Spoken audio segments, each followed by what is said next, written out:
selama di DPR, saya tahu yang diperjuangkan terus hanya rakyat kecil, hanya rakyat kecil, hanya rakyat kecil, hanya kaum marhen. Oleh sebab itu, saya kira layak orang seperti Jacobus untuk duduk di DPR. Saya mengajak, saya menghimbau rakyat Sulawesi Selatan untuk memilih Jacobus agar bisa duduk di DPR. Supaya bisa membantu rakyat kecil, supaya bisa membantu wong cilik, supaya bisa membantu kaum marhen. Ya, saya kira beliau orang yang sudah idealis, mempertahankan sebuah prinsip ideologi untuk pelayanan seperti ini. Dari dulu di DPR, sudah terkenal moral dan ya lebih miskin dibandingkan orang lain sebetulnya. Ada kesempatan ada begitu banyak. Ada juga orang yang tetap konsisten memperjuangkan ekonomi kerakyatan terutama ideologi nasionalisme kita. Ini yang perlu diperjuangkan. Mungkin kalau kita bilang PDI Perjuangan, kalau mau salah satu contoh marhen yang mungkin beliau ini, walaupun dimusuhin semua orang pun beda pendapat, semua mau kompromi, beliau tidak kompromi.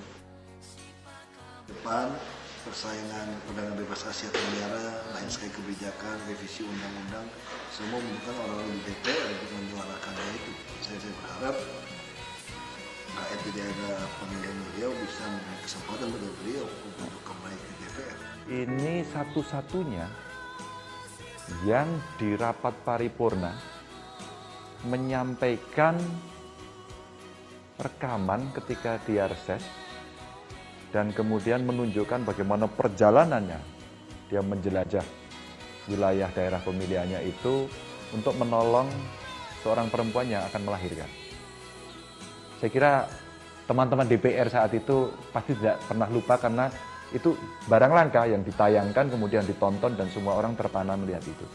Jadi itu kegilaan Kobu ketika kemudian berjuangnya tidak dengan pamrih dan dia menikmati betul itu dan dia menyampaikan dan disampaikan kemarahan itu karena dipercontohkan negara tidak berdaya mengurusi rakyat seperti itu. Waktu itu dia cerita sama saya kurang lebih 2 hari waktunya, jalan kaki plus ngojek plus naik perahu, ngojek lagi sampai kepada titik tujuan. Itulah Kobu. Dia orang langka sebenarnya. Saya bayangkan kalau anggota parlemen bisa punya konsistensi, idealitas seperti dia, republik ini baiknya besok pagi. Kobu ini nggak mata duitan. Mungkin kalau dia dapat duit banyak malah stroke kali mungkin. Ini orang yang ya begitu saja. Saya itu sampai memperhatikan dia. Sepatunya jelek, kucel gitu.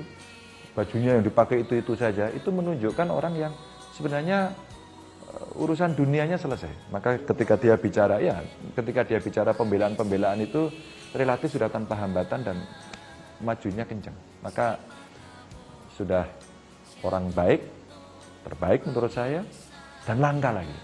Maka kalau orang-orang begini tidak masuk di Dewan, di Senayan, saya nggak ngerti yang masuk itu jenis apa. Gitu. Kalau hari ini Anda meyakini seperti apa yang saya yakini, Ganjar Pranowo, sahabatnya Kobu yang hari ini menjadi Gubernur Jawa Tengah, saya akan menggaransi rugi kalau Anda kemudian tidak akan memilih seorang Jacobus Mayang Padang.